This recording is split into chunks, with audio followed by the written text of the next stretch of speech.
Assalamualaikum. Welcome to another lecture regarding the cephalosporins. पहले हमने जो पढ़ा था कि पेंसिलिन क्या होती हैं, पेंसिलिन कैटेगरी कौन सी क्लासेस होती हैं, narrow, extended and broad. Now another part of cell wall which is the cephalosporin, mostly useful in nowadays in our community. So it's a very necessary antibiotic. So you must understand all the concept regarding the cephalosporin. So let's come. How can we classify cephalosporin? What is difference between the penicillin and cephalosporin? So let's come. So this is a cell wall sensitive inhibitor drugs. हमने जो पहले discuss किया था वो penicillin थी, ये cephalosporin है, उसी क्लास की है सेफलोस्पोरिन. अब सेफलोस्पोरिन को भी हमें पता है कि भाई हम जब भी एंटीबायोटिक क्लासीफाई करते हैं on the basis of spectrum. Spectrum क्या होता है आपको पता है कि स्पेक्ट्रम वो चीज़ होती है जो भी किसी भी बैक्टीरिया को कवर करे स्पेसिफिक एंटीबायोटिक. अब कौन सी एंटीबायोटिक्स कवर कर रही हैं कौन से बैक्टीरिया को, सो अब क्लासिफिकेशन होती है. उसको क्लासिफिकेशन इसके टोटल 5 क्लासेस हैं. अब देखें कौन सी क्लासेस पे कौन से बैक्टीरिया कवर किए जा रहे हैं. अब अगर मैं बात करूँ तो फर्स्ट जनरेशन सेफलोस्पोरिन की बात करूँ तो फर्स्ट जनरेशन के अंदर जो एंटीबायोटिक्स आ रही हैं वो सेफारिडीन आ रही है, सेफालेक्सिन आ रही है, सेफालोथिन, सेफाजोलिन एंड सेफाड्रॉक्सिल. मोस्टली अगर ये फर्स्ट जनरेशन की आप बात करें तो फर्स्ट जनरेशन के अंदर जो मोस्टली ये बैक्टीरिया कवर करती है strong active against the positive bacteria. Means जो भी पॉजिटिव बैक्टीरिया होते हैं ये तकरीबन फर्स्ट जनरेशन कवर करती है एक्सेप्ट इकोलाई.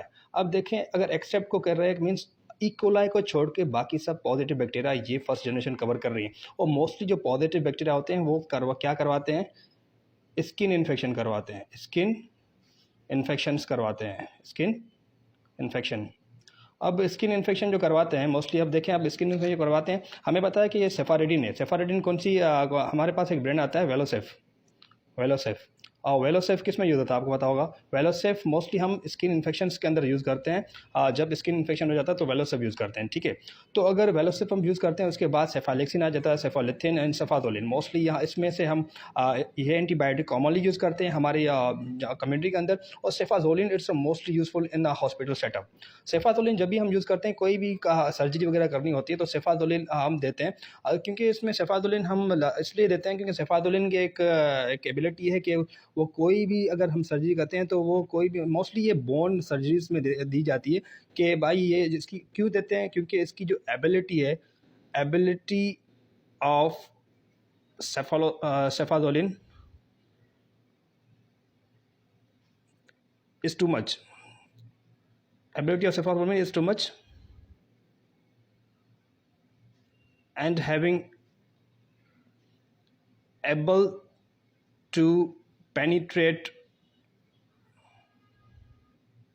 into bone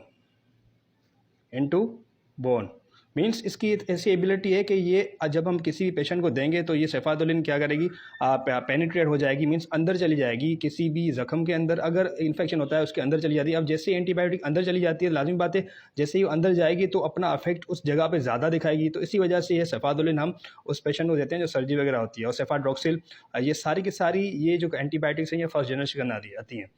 अब same as weaker activity against gram negative bacteria. अब जैसे ही अब हम आगे चलते जाएंगे मीन फर्स्ट जनरेशन से अब सेकंड जनरेशन में जाएंगे तो ये अब पॉजिटिव बैक्टीरिया को कम कवर करेगा और नेगेटिव बैक्टीरिया को बहुत ज़्यादा कवर करना स्टार्ट कर जाए. देखिए अब यहाँ पर सेकंड जनरेशन में क्या होता है, सेकंड जनरेशन सीफेक्रोल, सेफोटेटिन, सेफोजिटिन एंड सेफेरोग्राम.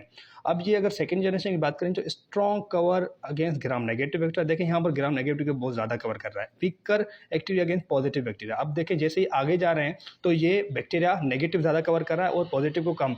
अब एक्सेप्ट सीडोमोनास एरोजिनोसा और salmonella typhi means all negative bacteria cover करेगा, बट सीडोमोनास एरोजिनोसा का छोड़ के, सीडोमोनास एरोजिनोसा ऐसे बैक्टीरिया होते हैं और सल्मोनेला टाइफी ऐसे बैक्टीरिया. सीडोमोनास जो एरोजिनोसा होते हैं ये मोस्टली हमें हॉस्पिटल अक्वायर्ड हैप, ये हैप करवाता है या वेप करवाता है, या ये हैप क्या होते हैं hospital acquired pneumonia and VAP means ventilated acquired pneumonia. ये मोस्टली सीडोमोनास एरोजिनोसा करवाते हैं जो कि पेशेंट अगर फॉर एग्जांपल हॉस्पिटल में एडमिट हो जाता है तो उसको 24 घंटे के अंदर अगर हमने डिस्चार्ज नहीं किया तो ये सीडोमोनास वहाँ पर बैक्टीरिया मौजूद होता है हॉस्पिटल के अंदर जो कि इसको हैप करवा सकते हैं.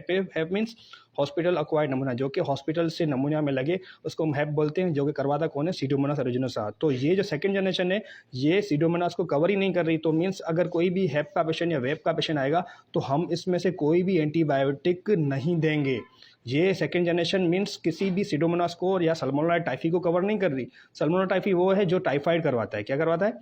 टाइफाइड के पेशेंट हमारे पास मोस्ट कॉमनली यहाँ पर पाकिस्तान के अंदर तो बहुत ही हैं टाइफाइड। तो मीन्स अगर अब टाइफाइड और हैप की बात की जाए और वेप की बात की जाए तो ये हम एंटीबायोटिक्स उनमें नहीं देंगे जिसको हैप, वेप और टाइफाइड हो। इसके अंदर सीफेक्लोर, सेफोटेटिन, सेफोजिटिन एंड सेफोरेक्साम। और दूसरी बात यहाँ पर जो है ये दो और एनारोबिक को भी कवर करती है सेकेंड जनरेशन, जिसके दो ये हैं जो कि एनारोबिक को cover anaerobic bacteria aerobic bacteria. ठीक है, ये जो दो हैं एंटीबायोटिक्स, ये एंटीबायोटिक्स जो कवर करती हैं एनारोबिक बैक्टीरिया को भी। अगर मोस्टली यूज थर्ड जनरेशन, ये जो है हम मोस्ट कॉमनली यूज़ करते हैं, क्योंकि अगर स्पेक्ट्रम की बात की जाए तो cover Pseudomonas एरिजिनोसा and Salmonella typhi. Means ये पॉजिटिव नेगेटिव बैक्टीरिया को कवर करता है, बट इसके साथ साथ सीडोमोनास एरिजिनोसा को भी कवर करता है और सल्मोनेला टाइफी को कवर करता है। मीन्स अगर किसी भी पेशेंट को अगर हैप हो जाती है, हैप या वेप हो जाती है, ठीक है, हैप या वेप हो जाती है तो हम ये एंटीबायोटिक्स देंगे। Means this is the one of the antibiotics mostly useful against the HAP और salmonella typhi. Salmonella typhi means typhoid करवाती है। मीन्स अगर पेशेंट को हैप हो गया या वेप हो गया, कि कोई भी ऐसी कोई बीमारी हो गई तो टाइफाइड हो गया या हैप हो गया, तो इसके अंदर ये एंटीबायोटिक्स हम इजीली यूज़ कर सकते हैं। अब अगर हम बात की जाए कि भाई ये से कौन सी एंटीबायोटिक्स आती हैं, तो सेफ्ट्राइजोन, सेफ्ट्राजिडीन, सेफ्टिसोक्साइम, सेफोटेक्सिम, सेफोपेराजोन, सेफेक्सिम, सेफिडिन। आपको पता है सेफ्ट्राइजोन भी यूज़ हो सकती है और सेफेक्सिम भी यूज़ हो सकती है पेशेंट पे। अब सेफ्ट्राइजोन की बात करी जाए तो मेनिंजाइटिस के अंदर भी यूज़ हो सकती है और टाइफाइड के अंदर भी यूज़ हो सकती है। और अगर हम सीडोमोनास की कवरेज की बात की जाए तो सेफ्टाजिडीन और सेफोपेराजोन सीडोमोनास को कवर करता है, जो कि हैप और वेप करवाता है। हैप मीन्स